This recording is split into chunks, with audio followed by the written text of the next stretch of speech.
साथियों, एक बार पुनः मैं आपके समक्ष उपस्थित हूं लेकर के हमारा अगला टॉपिक, और वह है समास।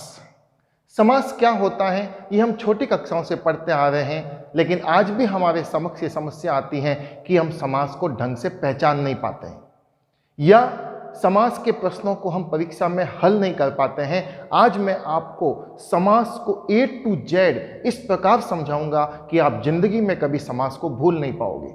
देखते हैं हम क्या होता है समास। पहले हम समास को लेंगे कि समास होता क्या है, क्योंकि आजकल की जो प्रतियोगी परीक्षाएं हैं उसमें केवल व्यवहारिक प्रश्न नहीं पूछे जाते बल्कि सैद्धांतिक प्रश्न भी पूछे जाते हैं, और सैद्धांतिक प्रश्न हमें ज़्यादा कंफ्यूज करते हैं। तो सबसे पहले हम समास के बारे में जानेंगे कि समास है क्या। सबसे पहले हम देखते हैं कि समास क्या होता है। शब्द संरचना, ये पॉइंट कुछ प्रतियोगी परीक्षाओं के सिलेबस में है। शब्द संरचना की 4 इकाइयां होती हैं, इस चीज को ध्यान रखना। पहली इकाई है उपसर्ग, दूसरी प्रत्यय, तीसरी संधि और चौथी समास। ये शब्द संरचना की 4 इकाइयां हैं। उपसर्ग, प्रत्यय, संधि, समास, यानी शब्द 4 प्रकार से बनाए जा सकते हैं। उपसर्ग से बनाया जा सकता है, प्रत्यय से बनाया जा सकता है, संधि से बनाया जा सकता है, समास से बनाया जा सकता है। आज हम जो टॉपिक ले रहे हैं वह है समास। आगे हम इनका भी अध्ययन करेंगे और बहुत ही शानदार अध्ययन करेंगे, देखना आप। लेकिन आज का हमारा जो टॉपिक है वह है समास। समास क्या है? समास शब्द अगर इसकी शाब्दिक संरचना देखें, शाब्दिक संरचना, तो ये 2 शब्दों के संयोग से बना है, सम और आस। इन 2 शब्दों के संयोग से बना है समास। सम का अर्थ क्या होता है? सम का अर्थ होता है समीप, जिसको अपन पास भी कह सकते हैं, निकट कह सकते हैं, नजदीक कह सकते हैं। और आस शब्द का अर्थ होता है बैठना।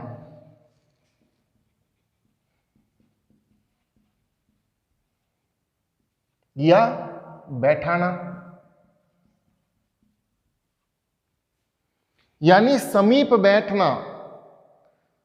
2 शब्द हैं, उसे 4-5 शब्दों में विस्तृत कर दिया गया है। उन दोनों के बीच में से शब्दों को हटा करके उनको पास पास में बैठाना, वो कहलाता है सम आस यानी समास। ये है इसकी शाब्दिक संरचना। अब हम इसका अर्थ समझते हैं, जबकि समास का अर्थ क्या होता है? अर्थ होता है संक्षिप्त करना या संक्षेपण करना, छोटा करना। कई प्रतियोगी परीक्षाओं में यह सवाल अनेक बार आ चुका है, समास शब्द का अर्थ क्या होता है? समास शब्द का अर्थ होता है संक्षिप्त करना। यह ऑप्शन जहां मिलेगा वही आपका उत्तर होगा। यह सवाल भी कई बार आया है, शब्द संरचना की कितनी इकाइयां होती हैं? 3, 4, 5, 6। उत्तर हो जाएगा हमारा 4। प्रश्न होता है निम्न में से कौन सी शब्द संरचना की इकाई नहीं है? दे दिया उपसर्ग, प्रत्यय, समास, संज्ञा। तो संज्ञा नहीं है, तो किसी भी रूप में प्रश्न हमारे समक्ष हो सकता है। अब हम ये जान गए कि समास शब्द का संयोग जब होता है सम और आस, जिसका अर्थ है समीप बैठना, और इसका अर्थ होता है संक्षिप्त करना।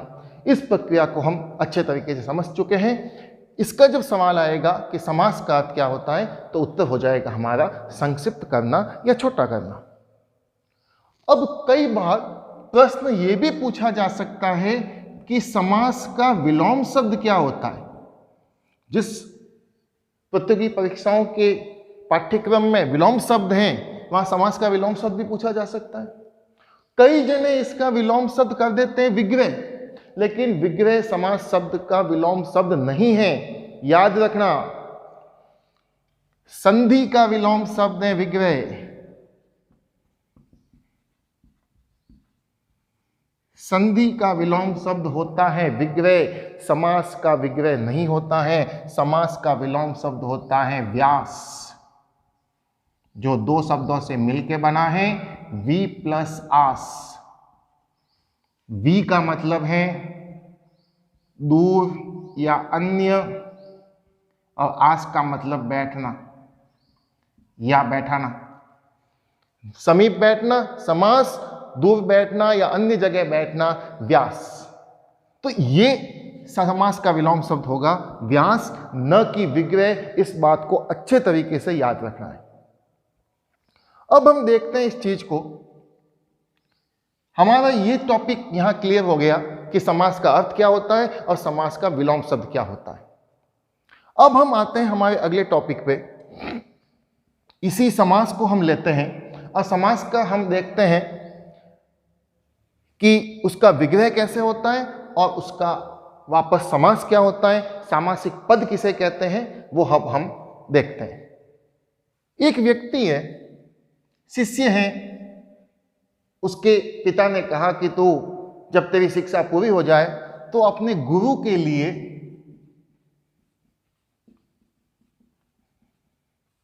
दक्षिणा लेके जाना, गुरु के लिए दक्षिणा लेकर के जाना।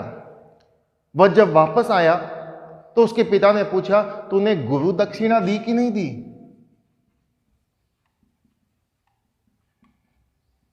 क्या दोनों शब्दों का अर्थ अलग है? नहीं, दोनों का एक ही अर्थ है। केवल ये के लिए जो शब्द था, जिसको हम अव्यय कह सकते हैं, जिसको हम योजक शब्द कह सकते हैं, इसको बीच में से गायब कर दिया और एक शब्द बन गया दोनों को मिला करके, गुरु दक्षिणा।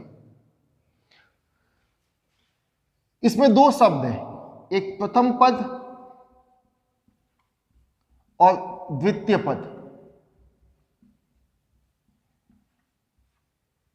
यानी किसी भी समास में दो पद अवश्य होंगे और ये पहला और दूसरा पद जब आपस में मिलता है तो वो कहलाता है सामासिक पद,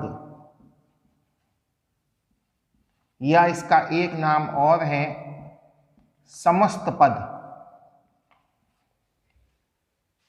और जब इसको विस्तार रूप में कहा जाता है तो वो हो जाता है समास विग्रह।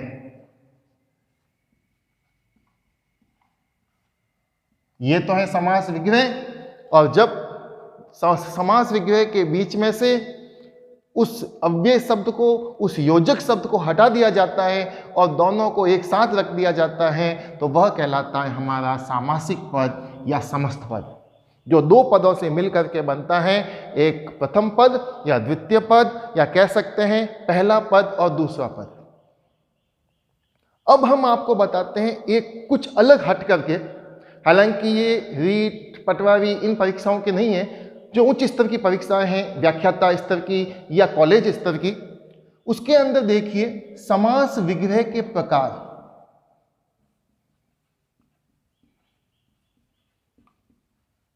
समास के प्रकार तो आपने सब जगह देखे होंगे, लेकिन समास विग्रह के प्रकार कितने प्रकार होते हैं, कोई बता सकता है? मुझे लगता है शायद आप में से बहुत कम ने ये पढ़ा होगा। मैं आपको बताता हूं, समास विग्रह दो प्रकार का होता है। समास विग्रह दो प्रकार का होता है। पहला नित्य समास विग्रह,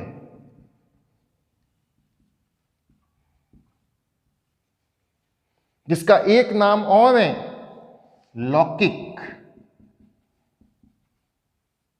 लौकिक समास विग्रह। और दूसरा जो होता है हमारा वह होता है अनित्य समास विग्रह या अलौकिक।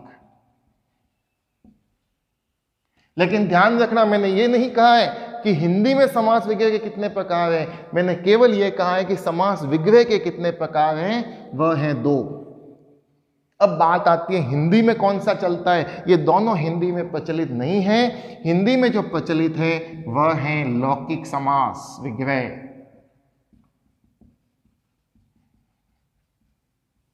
और अनित्य समास विग्रह जो है, अलौकिक समास विग्रह जो है, वह चलता है हमारी वैदिक संस्कृत में। यानी जो हमारी हिंदी की मूल भाषा है वहां चलता है अलौकिक या अनित्य समास विग्रह। किसे कहते हैं अनित्य समास विग्रह? जब किसी शब्द का केवल अर्थ ही नहीं उसका भावार्थ भी बताया जाए तो वो कहलाता है अनित्य समास विग्रह।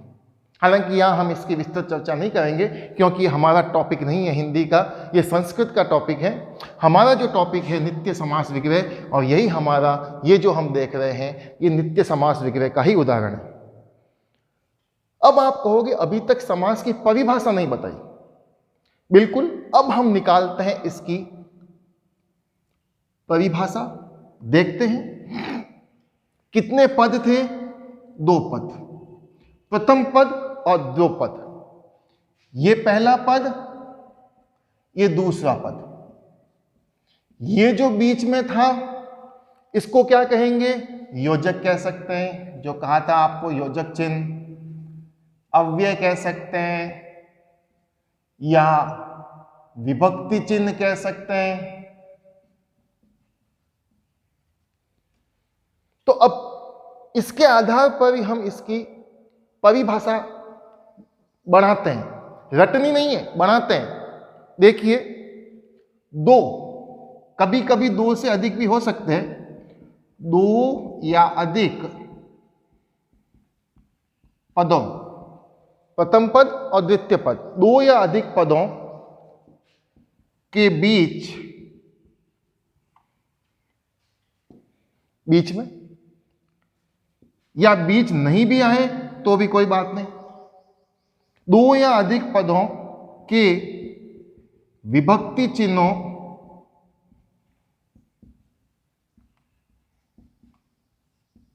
या योजक चिन्हों या अव्यय, तीनों चीज बताइए। ये योजक भी हो सकता है, अव्यय भी हो सकता है या विभक्ति चिन्ह भी हो सकता है, का लोप कर, लोप का किया, ये यहां से इसको गायब कर दिया, यहां ये सब नहीं आया, तो का लोप कर आपस में मिल जाना। ये दोनों आपस में मिल गए, गुरु और दक्षिणा, समास कहलाता है। ये हमें इसलिए जानना जरूरी है क्योंकि आजकल की परीक्षाओं में सैद्धांतिक प्रश्न भी पूछे जाते हैं, इसलिए परिभाषा हमें रटनी नहीं है, समझनी है। क्या किया? प्रथम पद और द्वितीय पद, 2 या अधिक पदों की बीच की या 2 या 2 से अधिक पदों की विभक्ति चिन्ह का अव्यय या योजक चिन्ह का लोप कर या उनको हटाकर दोनों पदों को एक साथ आपस में मिलाकर लिख जाना या लिख देना समास कहलाता है। यह है समास की परिभाषा।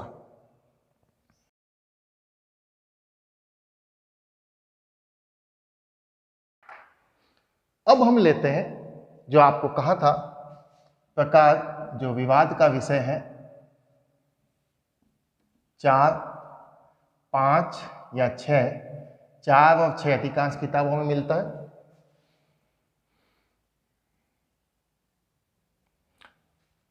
चार है, 5 है या 6 है, इस विवाद को अभी हमें दूर करना है। और विवाद को दूर हम कैसे करते हैं देखते हैं। मेरा उत्तर क्या है? समास के प्रकार 4 भी होते हैं, समास के प्रकार 5 भी होते हैं, समास के प्रकार 6 भी होते हैं। जैसा परीक्षा में प्रश्न पूछा जाएगा उस हिसाब से उत्तर देना है। अब कहेंगे आप कि 4 कब होते हैं, 5 कब होते हैं, 6 कब होते हैं? तो देखते हैं सबसे पहले हम इन 4 प्रकारों को। ये 4 प्रकार कब होते हैं? ये 4 प्रकार होते हैं, नंबर जिसको हम ए नंबर दे देता हूं, पदों की प्रधानता के आधार पर।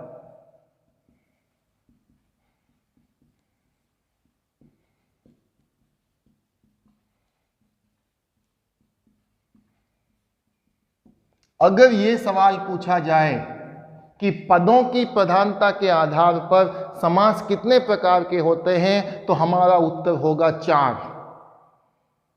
कौन कौन से हैं?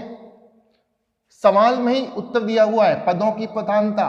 पहले ही कहा था 2 पद होते हैं, तो प्रथम पद अगर प्रधान है,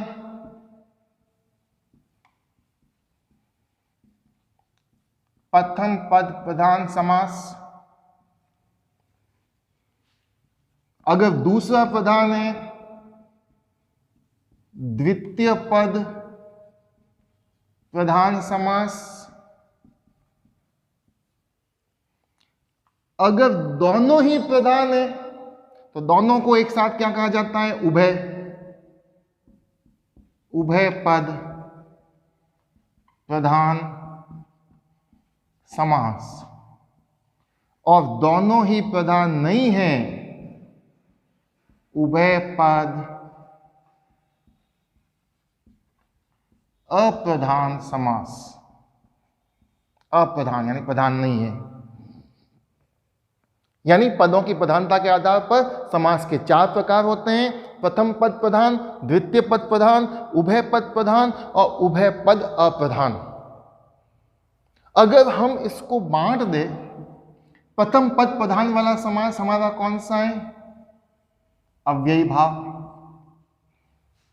इसमें प्रथम पद प्रधान होता है। द्वितीय पद प्रधान वाला समास कौन सा है? तत्पुरुष। केवल तत्पुरुष ही नहीं, 2 समास और हैं।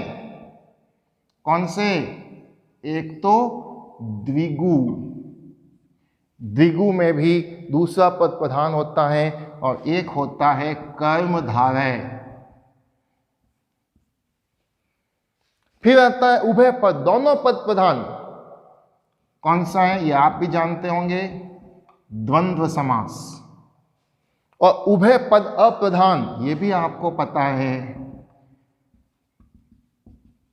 बहुव्रीहि समास, इसमें दोनों पद प्रधान नहीं होते हैं और तीसरा अर्थ निकाला जाता है। तो ये है पदों की प्रधानता के आधार पर समास के 4 प्रकार। अब हमारा कहोगे 5 कब होता है? अब 5 पे आते हैं हम, जिसको मैं बी नाम देता हूं।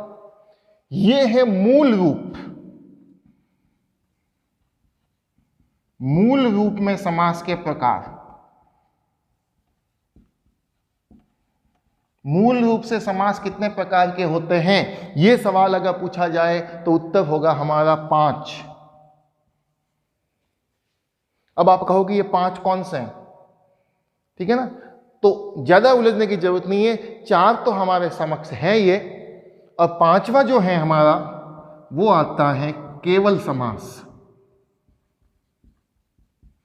और ये संस्कृत का हिस्सा है, ये हिंदी में प्रचलित नहीं है, ये संस्कृत के अंदर है, जहां पर समास का विग्रह तो होता है, सामासिक पद बनता है, लेकिन वो किसी नियम के तहत नहीं आता है इनमें से, तो वो होता है केवल समास। हालांकि ये संस्कृत की बात है। अब आता है कि 6 कब होते हैं। अब ये 6 जो हैं वही हमारा वास्तविक उत्तर है। हिंदी में समास के प्रकार, जब ये सवाल पूछा जाए तो हमारा उत्तर होगा 6। जब पूछा जाए पदों की प्रधानता के आधार पर कितने प्रकार के हैं, 4, मूल रूप से कितने प्रकार के हैं, 5, और हिंदी में समास कितने प्रकार के हैं, 6, तो उत्तर होगा हमारा 6। जब हिंदी में समास के प्रकार पूछे जाएंगे। 6 कौन कौन से? नंबर 1 ये आ गया अव्यय, दूसरा तत्पुरुष, तीसरा द्विगु, चौथा कर्मधारय, 5वां द्वंद्व और 6ठा बहुव्रीहि। यही 6 समास हम हिंदी के हमारे 6 समास हैं। ठीक है, तो जो सबसे बड़ा विवाद था समास कितने प्रकार के होते हैं, उसको मैंने यहाँ पे आपके समक्ष प्रस्तुत कर दिया। इस विवाद का हल यह हो गया कि समास जब पदों की प्रधानता के आधार पर पूछा जाए तो 4 प्रकार, जब मूल रूप से पूछा जाए तो 5 प्रकार, और जब हिंदी में समास के प्रकार पूछे जाए तो 6 प्रकार।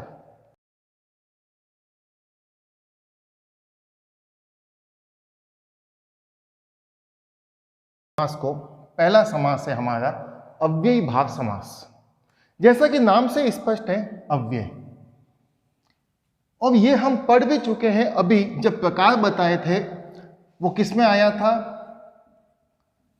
प्रथम पद प्रधान समास में आया था।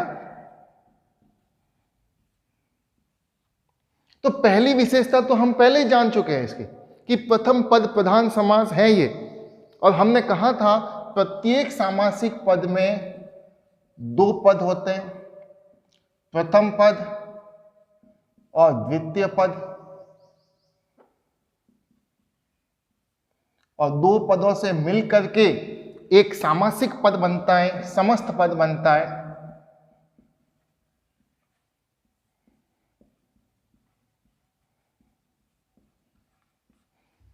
जिसको सामासिक पद भी कहा जाता है, समस्त पद भी कहा जाता है, जो मिलके बनता है। इसमें क्या होता है? पहली शर्त, प्रथम पद है वह प्रधान होता है। तीन बातें बताई जाएगी। ये तीन शर्तें जब पूरी होगी, यानी हर एक की एक, यानी तीन प्रकार से अव्ययी भाव समास हो सकता है। ये आपको बहुत कम पता होगा, देखना आज आपको जो बताऊंगा मैं आपको, तीन प्रकार से समास हो सकता है ये अव्ययी भाव। नंबर एक, जो पहली हमारी शर्त चल रही है, प्रथम पद प्रधान समास। प्रथम पद में क्या हो सकता है? उपसर्ग हो सकता है ये, या प्रथम पद हमारा अव्यय हो सकता है, क्योंकि अव्यय भी एक प्रकार का, या उपसर्ग भी एक प्रकार का अव्यय होता है। तो हमने देखा पहला पद प्रधान और पहला पद उपसर्ग, और दूसरा पद हमारा क्या होगा? दूसरा पद होगा हमारा संज्ञा, या कभी कभी विशेषण भी, अधिकांशतः संज्ञा होगी। पहला पद उपसर्ग या अव्यय, दूसरा पद संज्ञा या समास। ये स्थिति जब पैदा हो जाए तो होगा हमारा अव्ययी भाव समास। अब आप कहोगे कैसे? देखिए, हम इसके कुछ उदाहरण लेते हैं।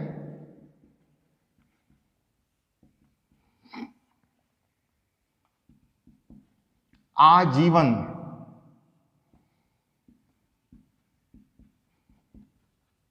यथाशक्ति,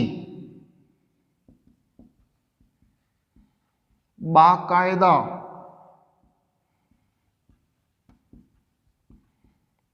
यथाक्रम, ये उदाहरण हमने लिए। और भी देखो भले, यथार्थ, आमरण, आजीवन ले लिया तो आमरण भी ले लेते हैं हम। इसके अलावा प्रतिदिन, प्रत्येक, ये भी ले सकते हैं। तो ये उदाहरण देखें हम।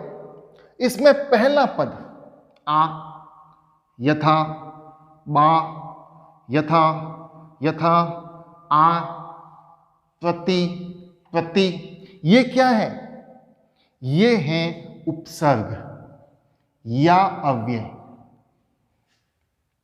आ उपसर्ग है, यथा अव्यय शब्द है, या यथा कभी कभी उपसर्ग के रूप में काम आ सकता है, लेकिन अव्यय है। तो ये सब या तो उपसर्ग है या अव्यय है। तो प्रथम पद जो होगा, यह भी कहा था, प्रथम पद उपसर्ग या अव्यय होगा, और प्रथम पद प्रधान होगा। यही प्रधान है। प्रधान का मतलब जिसको परिवर्तित नहीं किया जा सकता। अब देखिए यहां जो मुख्य है उसमें, दूसरा पद संज्ञा या सर्वनाम, जीवन, शक्ति, कायदा, क्रम, अर्थ, मरण, दिन और एक, ये हो गई या तो संज्ञा है या विशेषण है। अब इसका जब हम विश्लेषण करें, आजीवन, समास विग्रह, ये तो है सामासिक पद।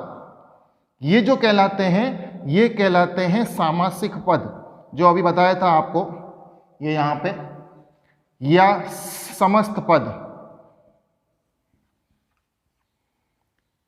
इसका समास विग्रह होगा जीवन भर। यथाशक्ति का समास विग्रह क्या होगा? शक्ति के अनुसार। बाकायदा, कायदे के अनुसार। यथाक्रम, क्रम के अनुसार, यथार्थ, यथा अर्थ, तो अर्थ के अनुसार, जैसा कि अर्थ है अर्थ के अनुसार, आमरण, मरण शब्द यानी मरने तक, ऐसे नहीं कि आज जीवन का जीवन भर तो आमरण का मरने भर, नहीं, मरने तक। उसके बाद और देखो, प्रतिदिन, यानी इसका समास हुए प्रत्येक दिन या हर दिन, प्रतिदिन या हर दिन, प्रत्येक, अब इसका क्या होगा, प्रत्येक या हर एक, सब। तो क्या हुआ इसमें, प्रथम पद अव्यय आ गया, प्रथम पद उपसर्ग आ गया, इसलिए यहां पे सामासिक पद होगा अव्ययी भाव समास। और ये संपूर्ण सामासिक पद, ये संपूर्ण सामासिक पद अव्यय का काम करता है, ये ध्यान रखने वाली बात है। समस्त पद अव्यय का काम करता है, ये आजीवन, ये पूरा अव्यय का काम करेगा, यथाशक्ति पूरा अव्यय का काम करेगा, बाकायदा, यथाक्रम, यथार्थ, आमरण, प्रतिदिन, प्रत्येक, ये पूरा अव्यय का काम करेगा। प्रथम पद समास में इसमें या तो उपसर्ग होगा या प्रत्यय होगा, अव्यय होगा।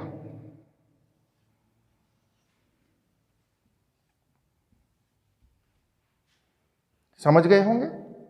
अब इसकी हम अगर परिभाषा निकालना चाहे तो निकाल सकते हैं। जिस समास में प्रथम पद अव्यय हो या उपसर्ग हो और प्रथम पद प्रधान हो,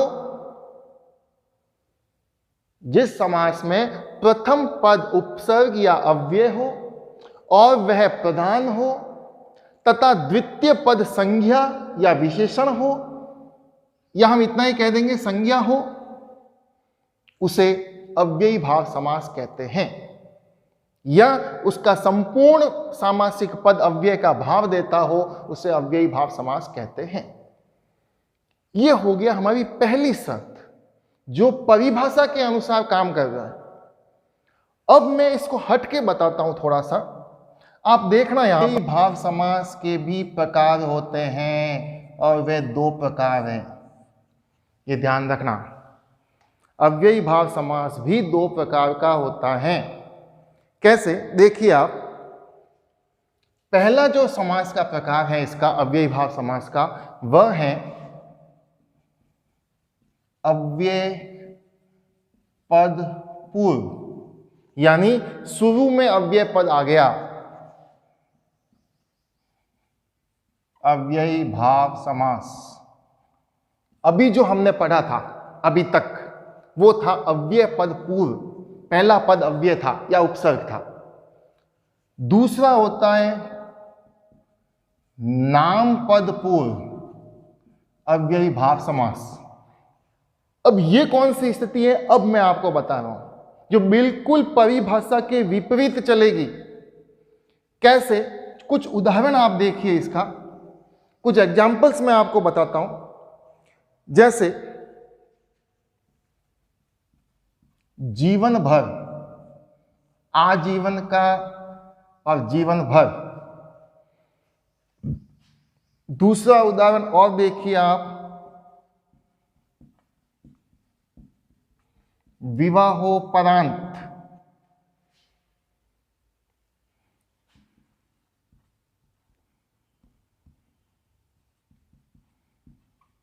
ध्यानपूर्वक,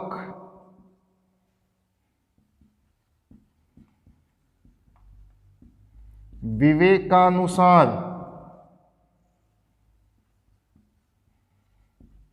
नित्य प्रति,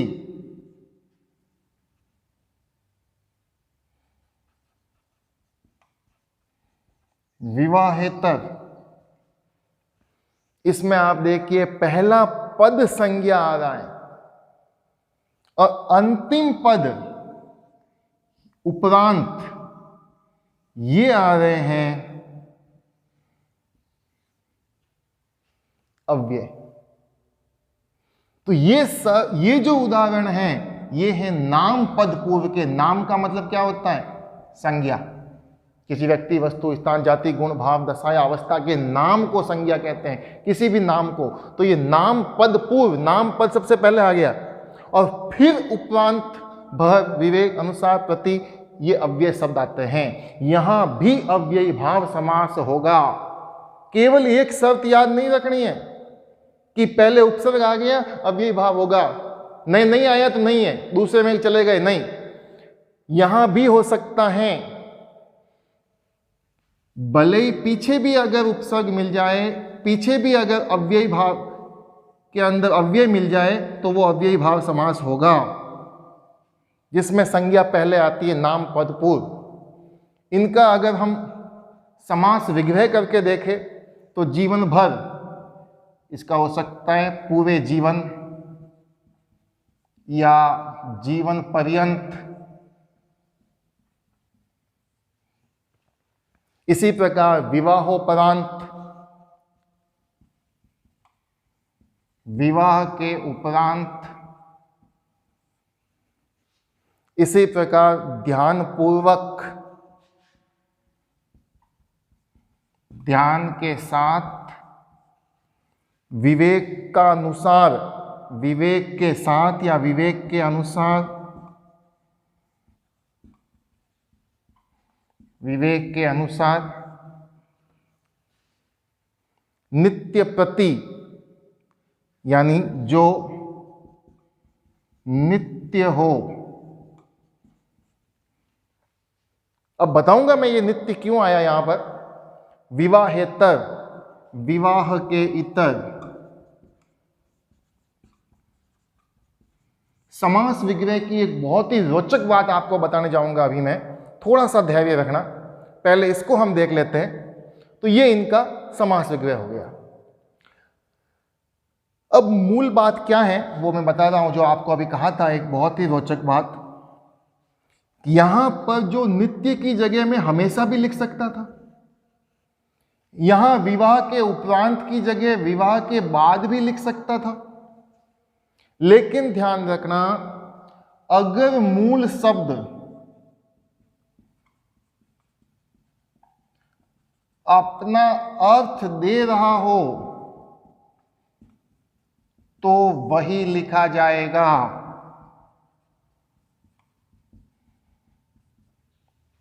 अगर मूल शब्द, मूल कौन सा? ये उपरांत, उपरांत का अर्थ बिल्कुल सही निकल रहा है तो हम यहां बाद का प्रयोग नहीं करेंगे।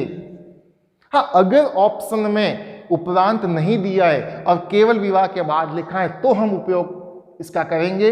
अगर दोनों ऑप्शन आ गए, विवाह के उपरांत ब विवाह के बाद, अब समस्या आई। हमने सोचा प्रश्न ही गलत दे दिया या ऑप्शन गलत दे दिए, नहीं, ऑप्शन गलत नहीं है। जब मूल शब्द अपना अर्थ दे रहा हो तो हमेशा मूल शब्द ही लिखा जाएगा। नित्य प्रति, नित्य मूल शब्द अर्थ दे रहा है, इसलिए यहां नित्य ही लिखा जाएगा। यह था इसकी दूसरा भाग। पहला अव्यय पदपूर्व, यानी पहले अव्यय आ गया, उपसर्ग आ गए। दूसरा नाम पदपूर्व, जिसमें पहले संज्ञा आ गई, उसके बाद अव्यय शब्द आया। तीसरी चीज वह भी आपको बतानी है अभी, और तीसरी चीज क्या है मैं यहीं पर स्पष्ट कर देता हूं। जब संज्ञा या अव्यय का दोहरान हो या आवृत्ति हो, उसकी दोहरान हो, या इसके लिए आवृत्ति शब्द भी आता है। अब आप देखिए कौन कौन से, जैसे दिन दिन, पल पल, रातों रात,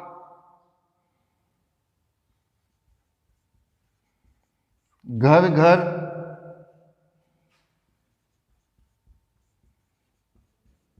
घड़ी घड़ी,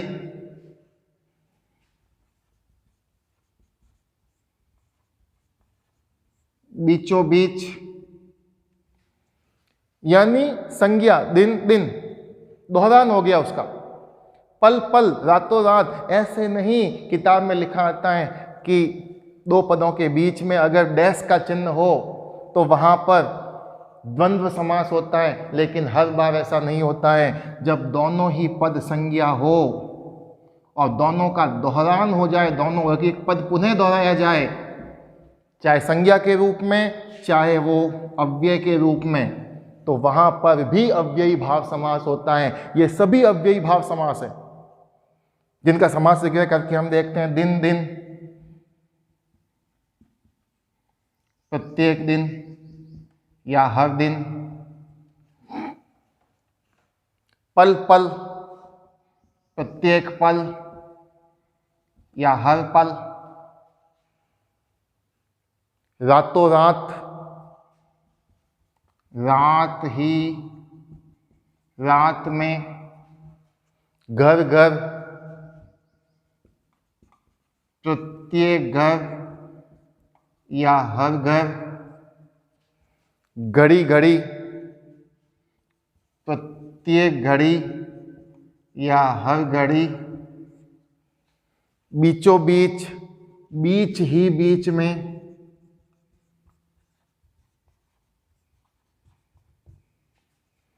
तो ये है हमारा अव्ययी भाव समास, जहाँ तीन स्थितियां होती हैं। एक बार पुनः इसका दोहरान कर लीजिए। पहला, जब प्रथम पद अव्यय हो या उपसर्ग हो, दूसरा पद संज्ञा या कभी कभी विशेषण हो, तो वहां पर अव्ययी भाव समास होगा। दूसरी शर्त, नाम पद पूर्व, जब पहला पद संज्ञा हो और दूसरा पद अव्यय हो, तो वहां पर भी अव्ययी भाव समास होगा। और तीसरी, जहां पर संज्ञा या अव्यय का दोहरान होता हो या उसकी आवृत्ति हो, दिन दिन, रातों रात, घर घर, घड़ी घड़ी, पल पल, हाथों हाथ, ये सारे भी अव्ययी भाव समास के उदाहरण होंगे। अब मैं आपको बताता हूं, कुछ शब्द मैं आपको बताता हूं जो अव्ययी भाव समास के इस शर्त के तहत आते हैं। यानी पहले उपसर्ग कौन कौन से हैं वो आते हैं। वैसे उसके बहुत सारे उदाहरण हैं, कम है नहीं है, फिर भी मैं आपको कुछ उदाहरण आपके समक्ष प्रस्तुत कर रहा हूं। देखना आप उन उदाहरणों को। बर, निर, क्या आया था उस समय? आजीवन, प्रति, यथा, बे, बा, बेकायदा, बाकायदा, उप, ये शब्द भी आता है कई बार। यावत, इस शब्द का भी, इस उपसर्ग का भी प्रयोग किया जाता है। अधि,